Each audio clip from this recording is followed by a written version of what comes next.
It's the SDG Podcast. Before we get started, you can check us out on the web at solutiondesign.com/podcast or find us on all the social medias, LinkedIn, Twitter, Facebook, and Instagram at Solution Design Group.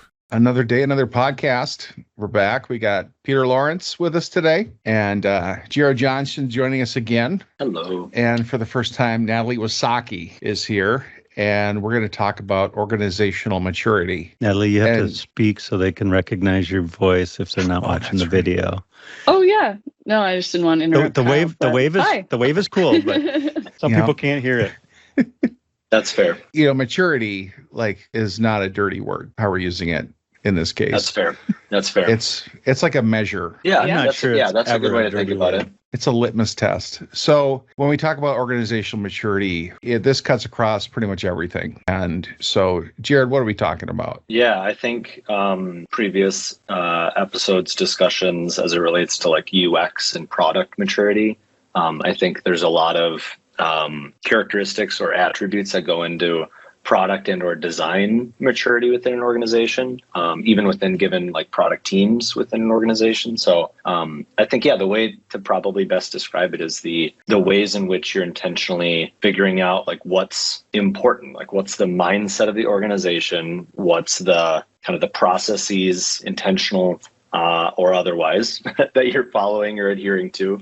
And mutually understood and aligned on what's the kind of the strategy of the organization at large, and then what's the way that you're going to think you're going to innovate or grow on or evolve those capabilities within an organization, and usually the kind of either cyclical nature or intentional discussions that surround that usually have to do with product and design maturity. So, Natalie, I know you're kind of passionate about this topic, and you do user research and you do it all.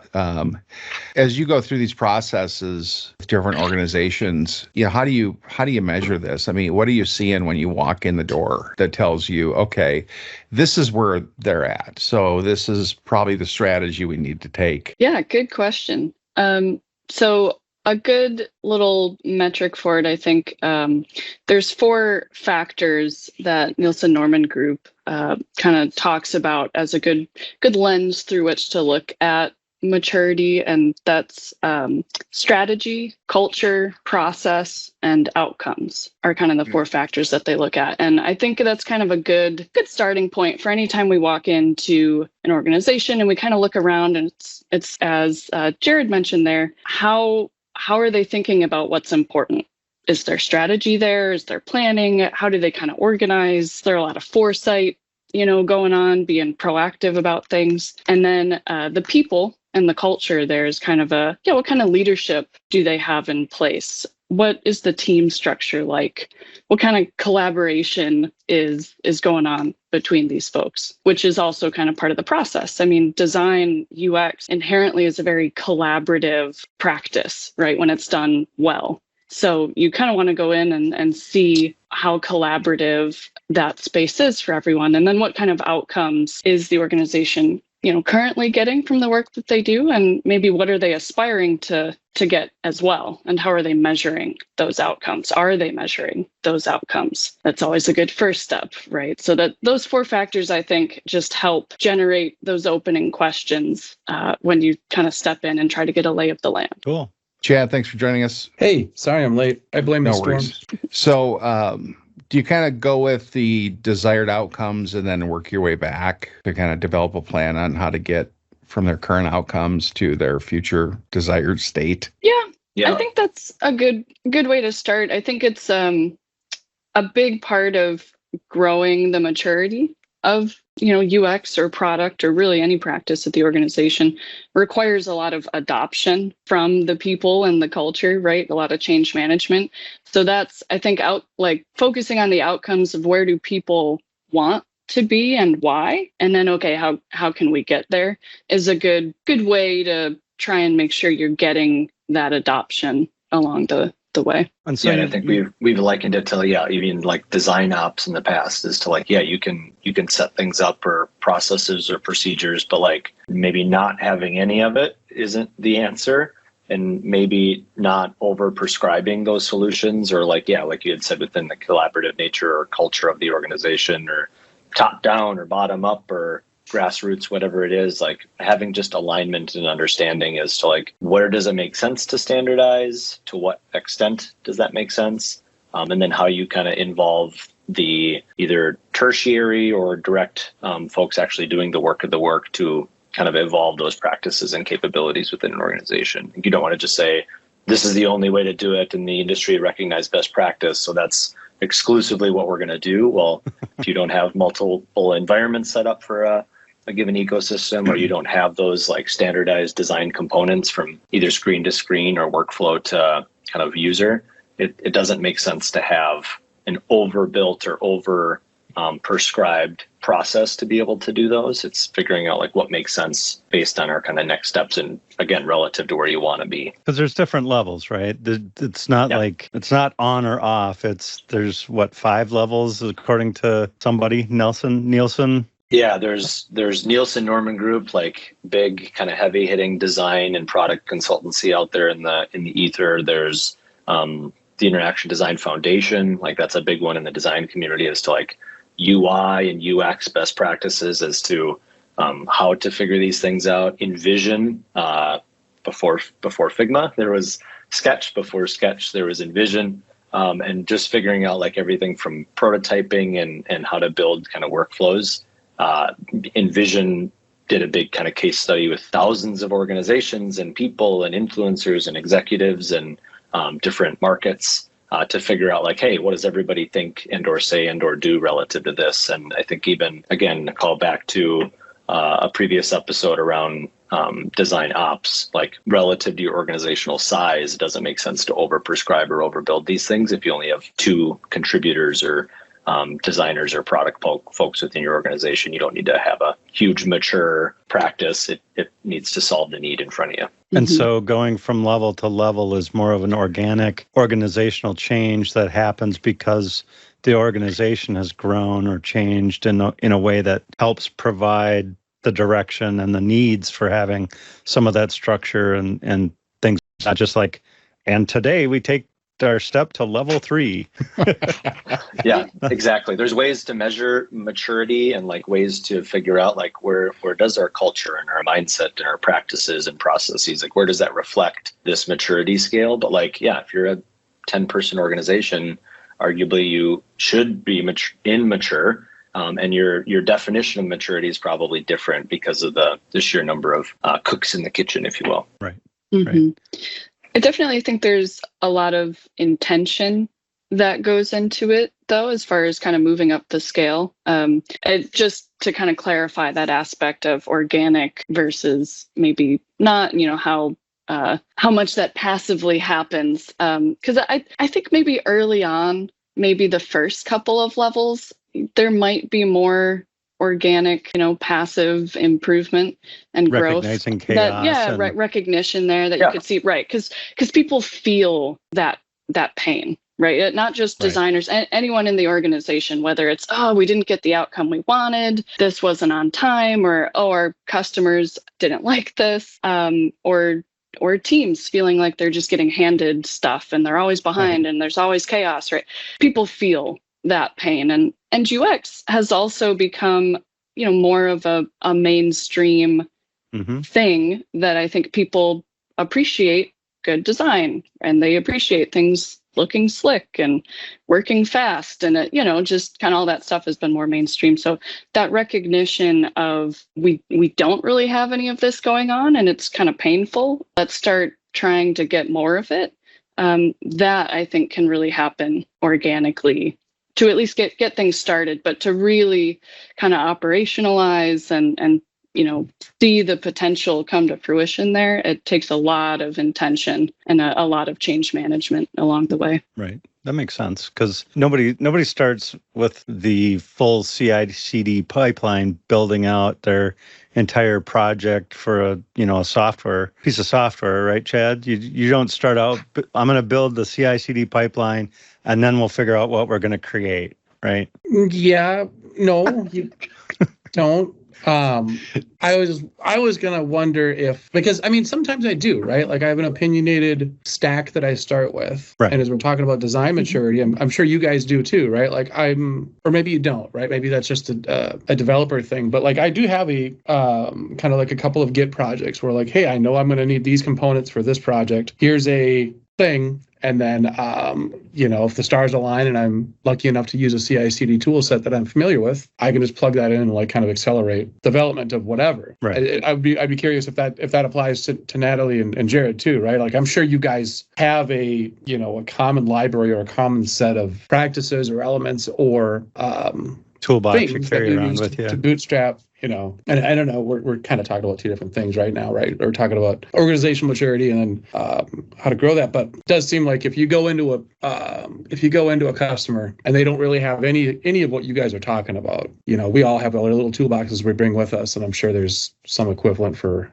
what you guys do, right? Yeah. No, I think just like, stepping into any organization specific to consultancy, but also like as a FTE, you just got hired, like you're trying to figure out orientation as to like which way's up, what are the acronyms that matter to this team? And then, what are the ways that they measure or define success? Or what are their like KPIs or OKRs? And like, how do they define that? And then you figure out like, oh, that's relevant to either a specific product or the organization at large. But like, okay, now that we know that and we have common ground, like what are ways that we can at least acknowledge the ways that we could potentially improve that, or the processes that we can get more iterative feedback from our users, or work more collaboratively with our kind of technology or product partners? Like what are ways that we can continue to have those conversations of intentionality, like Natalie said, to just say like, hey, there is value when we work together. We have an identified common ground, and we figure out ways that we can kind of, again, build on that level of maturity to say like we can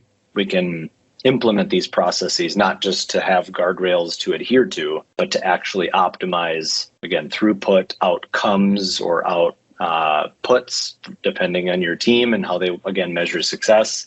But yeah, there's different ways to be able to kind of have that healthy conversation across, different principles or practices. And without just saying literally the opposite of everything we just said, like what are some of the red flags that you guys see going into places that make you think, oh, okay, like we have to, pull the pin on a grenade and blow it up and start over again, right? Like what are the...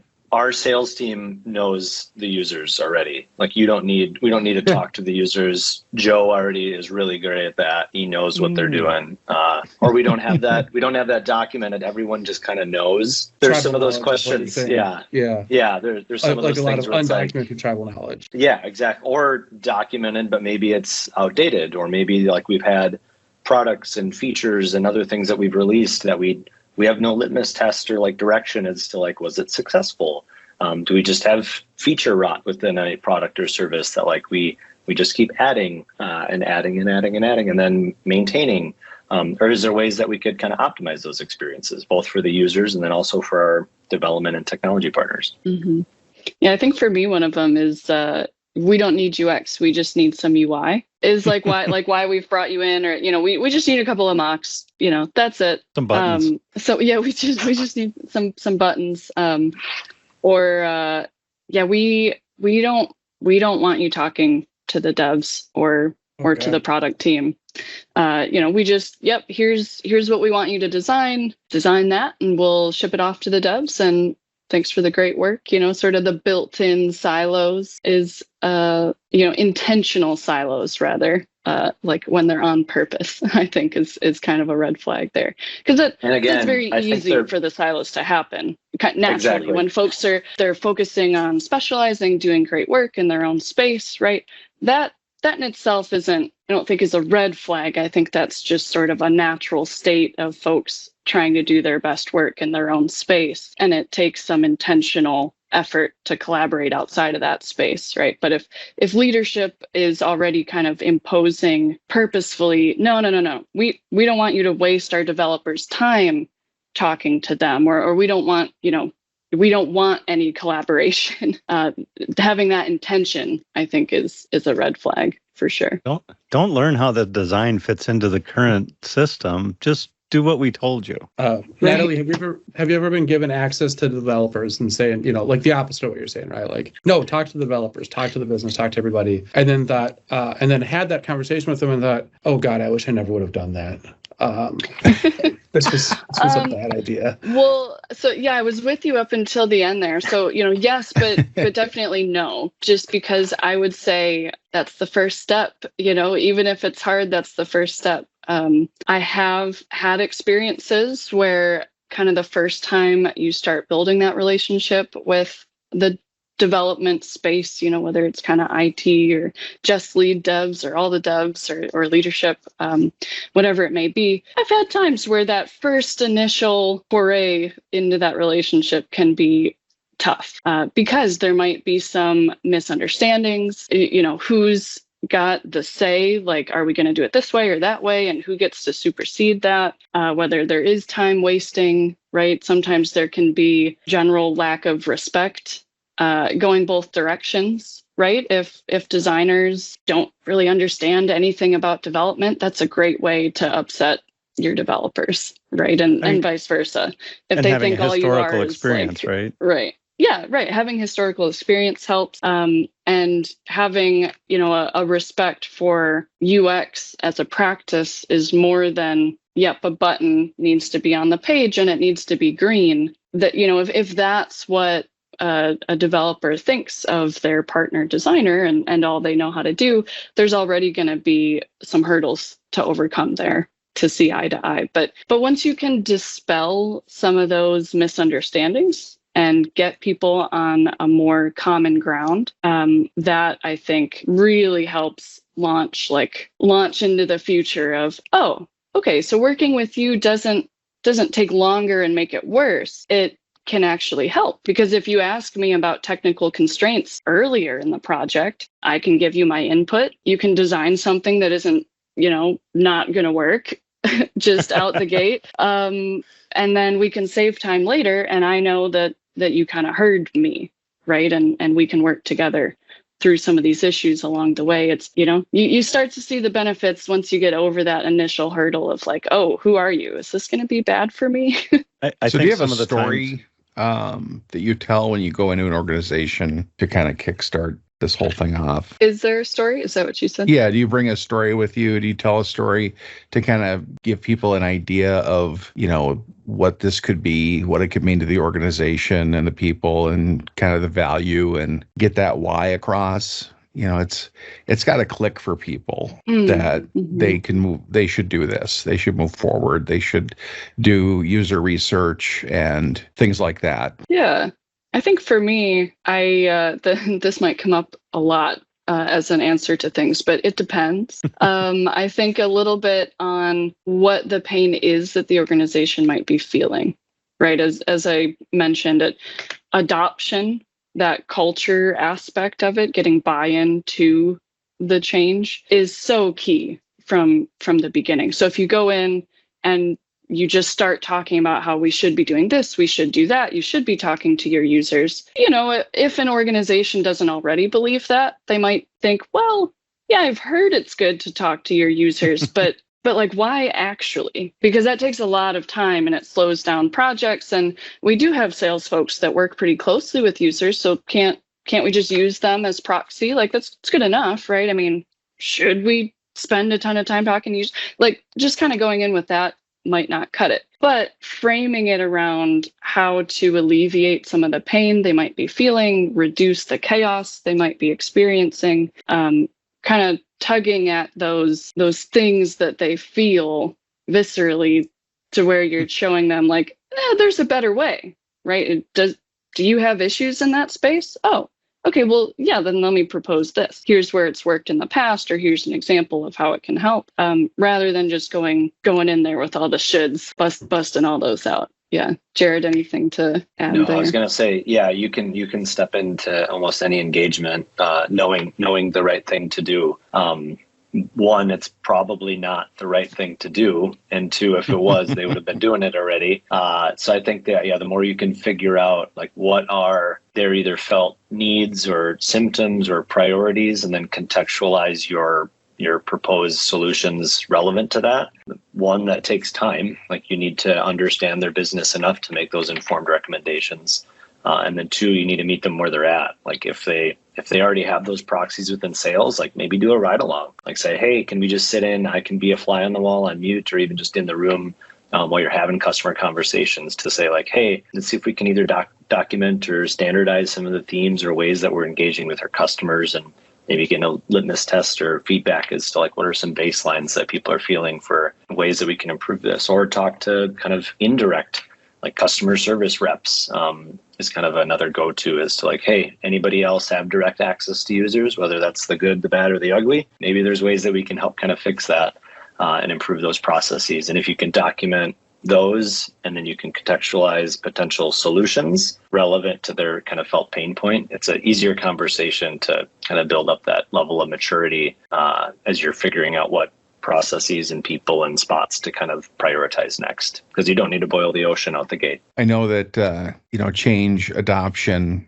user involvement, those things it's not an easy task to drive all that and the communication behind it. And I've had projects where they didn't want communication. We don't want to bother people yet. It's too soon, and it's like, well, you kind of have to get people early, just knowing what's going on, feeling like they have a sense of, but without like throwing a big boulder in the pond. Those things are tough. It's tough when you run into I know what they need. I know what they want. No, we don't need to do that. And I've heard that a lot too. And, sometimes it's just what you have to work with. You're kind of put in that box, you have to make the best of it. But I know that's one way to just build trust too, is do what's asked of you too. They have a felt, understood, prioritized symptom that they need you to solve. And if you can solve that first, and then you can have a more healthy conversation. It's just, I've likened it to like healthcare and stuff before. You don't want to say, hey, you should do your annual checkups with somebody's walking into the emergency room. Like that's not a not a great idea. Even pets feel that same way. Yeah. Chad's dog is joining us late. Yeah.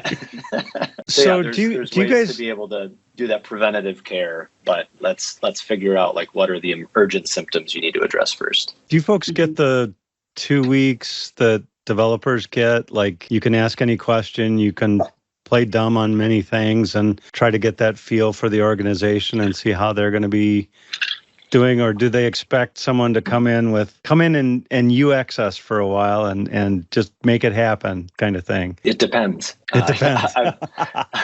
I've been a part of teams or even like leadership or stakeholders or hiring managers that have kind of run the gamut on specific expectations and like, hey, you've got experience in agriculture or fintech or like you should be able to know, like, let's hit the ground running. Like you already know the market. And it's like, well, but you already have a specific product or service right. Or you're looking to launch one that doesn't exist. Like, let's figure out like what is the actual like user base that you're targeting. What's the opportunity? What's your business understanding of that?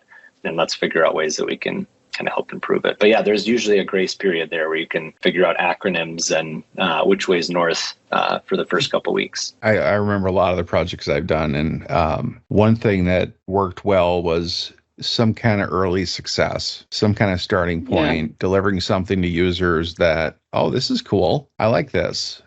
Building a search tool that searches their file or stuff like that, that's going to be of benefit. And then you can kind of build on that. Instead of like trying to, I hate like jargon, like boil the ocean and all that stuff, but it's, we're going to deliver this final gigantic thing that you're going to love. Just wait and see. It'll happen. That's worked well. I think it's an indicator, if they do try to put you in a box, it's an indicator of maturity. If, the focus is narrow to start with, and or expecting you to come in with a plan, just, you guys should have a recipe. You're the chefs, come in and cook for us, and I don't really know your food allergies. I don't know your preferences or gluten issues or whatever. It's like there has to be some discovery there. The quick wins aspect, I think, is really valuable to the earlier stages of that maturity journey. Whereas you're trying to gain, buy-in from folks and get that adoption, get people aware of it, but not only aware, but interested in it, right? Like, yeah, let's do more of that. That was kind of cool. Participate. I want to participate. Yeah, how can I do that?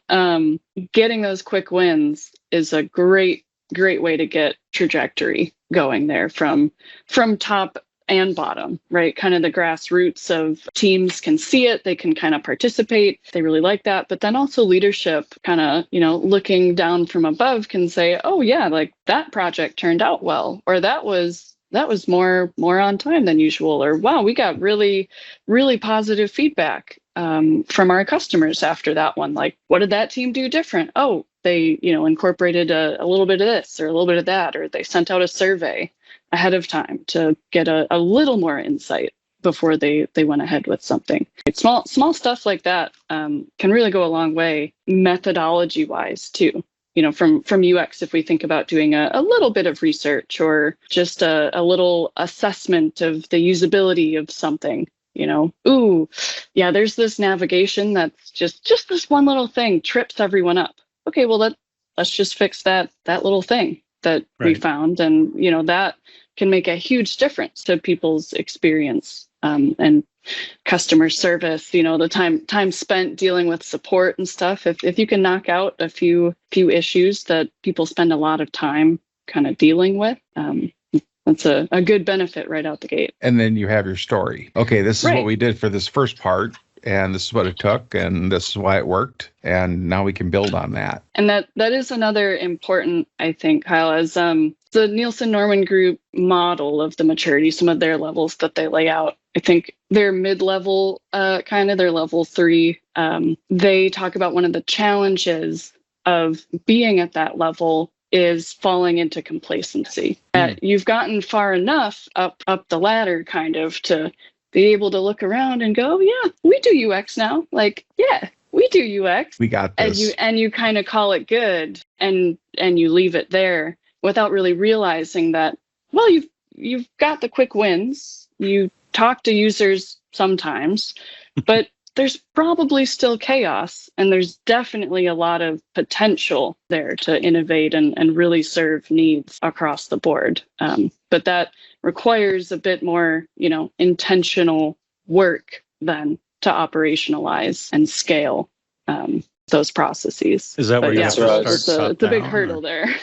Yeah, you can say like, hey, like, again, I appreciate like stakeholders or product management's like desire to isolate risk. Like, you don't have the keys to the kingdom when you first walk in. You probably start on a specific business unit's individual product or service, and then one specific feature or function within that. You start to build out those like success stories, and then that goes with documentation and measurement and just figuring out like what are the processes that led to these outcomes, and like, do we have mutual understanding and alignment that this was a win? Okay, now like, what's the next level or stage or scale that we can do that at?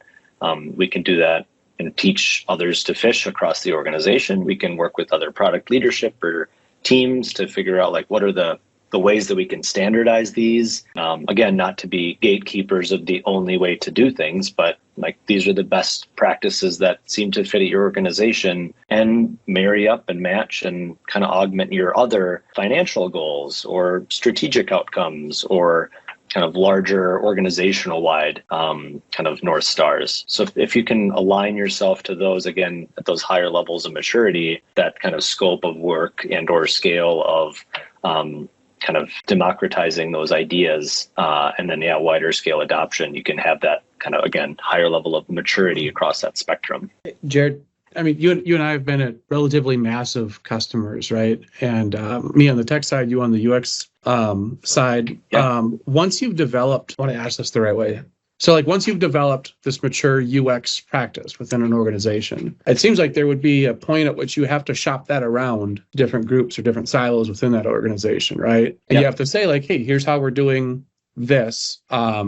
And to Kyle's point of like early wins, like, hey, it was successful on this project. We'd like to do it, on this, and this. How hard is that for you to do? And then also like, how hard is it for you to like retrofit some of that stuff on projects that might have already left the gate, prior to this practice being established? Yeah, I think one of the felt pain points of a lot of design and or product folks is we weren't there at the initial onset or inception of this product or service, or we were measuring this thing or not measuring this thing way back when we launched it, and we just keep doing these other things, whatever timeline or point in time you kind of step into a product or service or business unit relative to that, you kind of need to take a look around, what in this business unit, what's their definition of success? We know what matters over there. Come in with an assumed understanding and appreciation, but not necessarily a tried and true bias as to this is the only way this whole organization can or should do it. But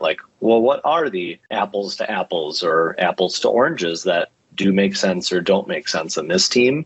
And then figure out this worked over there. This may or may not work over here. And then let's get those stakeholders in a room and find alignment or appreciation as to do these same measurements of success matter over here? Are they different? Or should we do a different process of working iteratively with technology teams, again, at various scales and timelines to figure out when should we be involved to work on the next product or feature set going forward? Because we have that track record of doing it right as they defined it over here, but let's make sure that we're figuring out what's going to work for your size of your product or delivery team or your kind of North Star metrics as it relates to this product or service. Yeah, and if you're late to the party, it's tough because you run into that's already been decided. Well, we've already done that. Sure. Yeah. So you have to kind of overcome that, right? Yeah, you can either overcome it or adhere to it. Figure out if it's a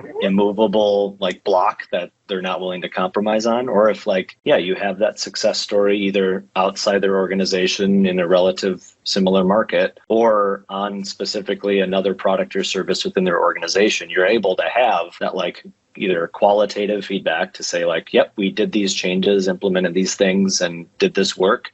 When we have these proven outcomes, we can choose to ignore that, or we can choose to figure out a way that might work for your product or service team, and or what scalable, repeatable practices can we do kind of across the organization. And then you have more of a lateral impact, and again, more kind of anecdotes and ways to be able to say, hey, this story, it's now actually becoming an organizational priority, and you have that higher level of maturity that now you have unity across the organization as you implement change, adjust your definitions of success in the way you're working with those product teams. I think of dentistry, and where sometimes you're going in and doing the emergency root canal, and sometimes it's braces that take 2 years that are going to fix things. Mm-hmm. See, dentistry makes sense as an analogy.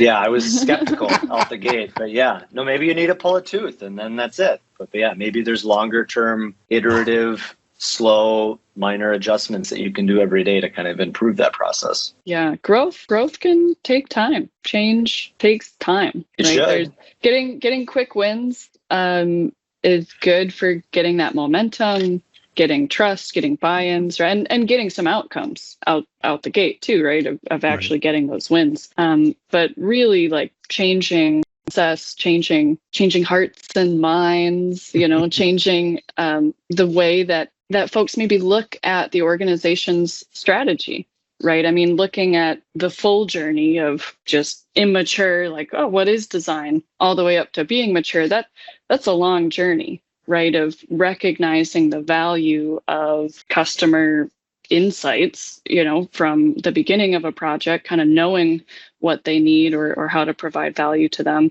and then using that to drive strategy as a core part of the business. That could be a whole, table flip for some folks on how they think about their business strategy, the organization's strategy, right? But a really healthy, powerful, mature design practice is one that kind of supports and enables development practices and product practices across the business, right? And you're a user-centric organization that's really trying to drive value that way. But that's a whole journey that is bound to have growing pains along the way. And that's why having kind of the buy-in and the excitement from everyone, across the organization to keep pushing through those growing pains is so important, and is what kind of helps you make it for the long haul, right? Because you'll have those moments where it's going to feel like it'll get worse before it gets better. Like, oh, yep, time to try a new tool, new process. Ugh, it feels like it takes so much more time than what we were doing. A lot more scalable, a lot, less error prone, and works for more people or something, right? It's worth the investment, but it can be tough to put in the time. Yeah, and I think, you can think of your own experiences as the user and being along for that ride, starting with a chat tool, and it's just horrible. And so you don't want to use chat tools on any site ever. But then, you try it again and it's a little more helpful. And, for me, it's like now that's where I begin. Before I pick up the phone and call tech support, any of that stuff, I go in, I pull up the chat tool and I try that right away, because that often is a really quick fix or a fast answer. And that's all I needed without going through the 56 phone prompts and that kind of stuff. But it's like you experience that and you think about it and you go, yeah, I mean, it was at first, it kind of sucked. It was a disruption, but now it's kind of become the way we do things. And it's more valuable to what you're wanting to actually do as an outcome, or on the other side of things, that works better for you now. At this point, I kind of want to take a step back to some of those levels we talked about with like the Envision and the Nielsen other one. I can never remember the name. Sketch. But NN group. The NN group. But like, no, not everybody was at 1. Not everybody was at 5 or 6 or whatever scale you want to talk about it. I assume many of the people were average in the middle. Kind of, was it bell-shaped curve, or was it mostly immature and boy, we got a lot of work to do? Yeah, they actually broke it up to markets. So whether that was like entertainment and media or agriculture or fintech, they like split it up based on that, and then also split it up based on organizational size by head count. So but if you're an organization that's smaller, you have 100 or 200 employees, like the way that you're going to do things and the kind of the spectrum of maturity is different than if you're a 10-person organization with a very specific product or vision. It's easier to have a more defined maturity or a more clear-cut maturity because there's less variables at play. You have a very clear and concise group of people doing a very easy to understand vision and product goal that everybody's able to rally around, versus, you get, like Chad said, the larger organizations, enterprise accounts, it can get more complicated, and then therefore the solutions follow suit. They are equally as complicated as to how you kind of grow or steer that ship or get buy-in and investment at an organization that scale, because it is not a negligible feat to start to standardize. Maybe not everybody has access to push to prod, or maybe you want to have checks and balances as you do kind of code review. So it's a balancing act on the design front and product front, and the tech front too. Have you guys ever had? I'm sorry. Go ahead, Natalie. I interrupted. Oh, sure. Just the last point on that. To Peter's question is that it's also not exactly like a linear scale too. I think at least maybe from Envision's initial report, it was like 40-ish% of the organizations were like on the first level, and then another 20% were on the next level, and another 20% were on the next level. So, you've got almost 80% in just kind of the first few levels. But that's because getting to those top levels of the scale is a lot of work and an investment in that, right? So it's not just an equal amount of investment to progress from because you talked about getting to that spot and being like looking around going, yep, we did it, and congratulations, and we're done, and not going on to that next harder level, right? And for some cases, that's where sort of the it depends comes back into play too, right? Because if you've made really great strides in progressing your organization's process and mindset towards kind of that mid-level, we do UX, most of the time, and it definitely helps us get better outcomes. There's less chaos, there's less pain. This is pretty good. When you start to think about the amount of effort to take it to the next level is it worth making it better? Well, that requires a bit more intention than around how you measure, that ROI and getting more folks involved and more leadership. And for a lot of cases that makes sense, and you want to keep pushing it. And for some cases, it might make sense to let it breathe a little bit, and then maybe pull another part of the organization up, right? If you've got other painful, chaotic areas, you want to shift your priority somewhere else where it's like, all right, yeah, UX is pretty good. We could live here for a little while. Let's focus our efforts somewhere else. That's all part of the equation of how to move up and how fast. Cool. And it's a continuum. It's really not stairs. It's a ramp. Right. Yeah, that's a good point, Kyle. The win is that you're in a process of continual improvement. So back to Chad. What was your question? We're consultants, right? Have you guys been a part of like joining an organization that was at that first level of we're calling it maturity? I wish there was a different word for it because it seems kind of mean to say like, hey, you're an immature, blah, blah, blah. But have you grown something from that first level all the way through, right? And been along for that entire journey. And then you get pulled out and you have to start over with another customer. How common is that for you guys?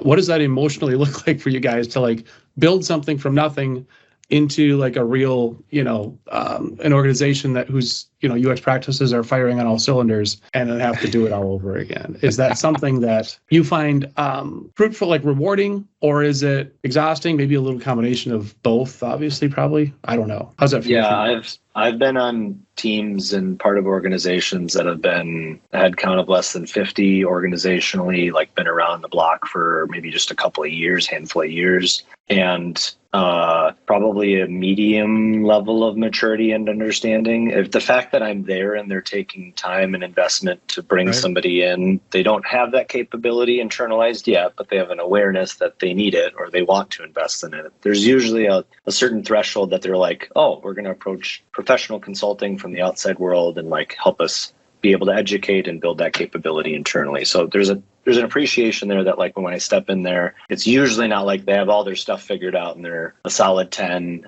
Inherently, they're looking for expertise of UX and design consultants to have better on the block and have an understanding and know some best practices to be able to share and how to kind of position those or work within their organizational restraints to kind of level up their maturity. But I haven't ever been a part of an organization that, we've gone from to 1 to 5 or again, 1 to 11, whatever the scale is. It's usually been an incremental step up or two.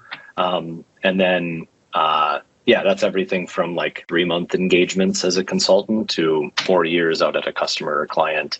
And again, headcount of 50 to, 150,000 or so. So it's kind of runs the gamut on being able to step in, watch an organization incrementally improve their process and adoption, and then also reach an understanding that like they either want to internalize this and or kind of work on building this out themselves now that they know more, or they are good enough with where they're at today to be able to pass that baton or to say, at least for now, we're good with your professional services, which again, inherent quality of consulting.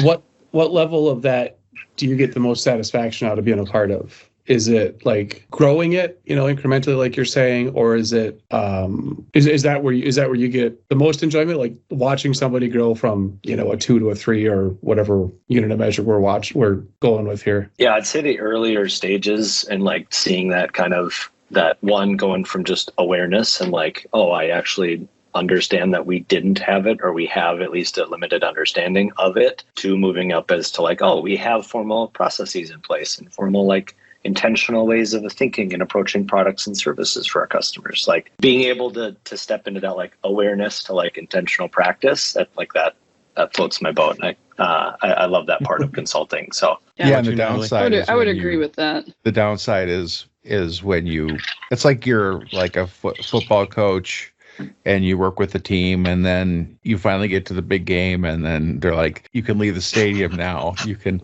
don't get to watch them play. Sorry.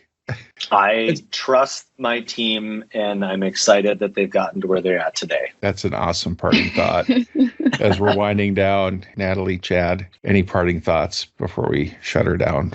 Don't give your dog Red Bull right before you join a call. Good idea. I was just going to say that starting the UX journey, I think, or product journey at any point, recognizing that you need to start is a good thing. And earlier you start, the better off you'll be. And probably don't be scared of it. Like again, if as long as they're doing it right, you're going to have consultants or full-time employees step in to help bridging that gap between either you're absent or unaware of your understanding and or customer experience as a whole to being able to say like, no, we thoroughly understand and have strategically aligned our organization around involving customers and or users as we're building products and services going forward. Like anywhere on that scale, if you hire in a capacity or a partner to be able to do that, like you're making the right choice. And there will be financial benefits, there will be organizational benefits, there will be cultural benefits in that. Yeah. And I just want to reiterate, I think how Kyle opened us up, that maturity shouldn't feel like a dirty word. You know, growth and continuous improvement is something that I think we should all strive to do in our organizations as well as personally in our own lives, right? That's living means growth and improvement. So I've peaked. There's no more growth here. I think if we all had a dog on our lap while we're podcasting, people would start watching instead of just listening. Well, they'd want to hear what the dogs have to say. Yeah. That's right. All right. Well, I think with that, we can shut her down and say goodbye, everybody. Bye, everybody. Goodbye. Thanks for having me. Bye. Solution Design Group is a digital product consultancy in Minneapolis. Check us out on the web at solutiondesign.com or look for us on Facebook, Twitter, LinkedIn, and Instagram at Solution Design Group.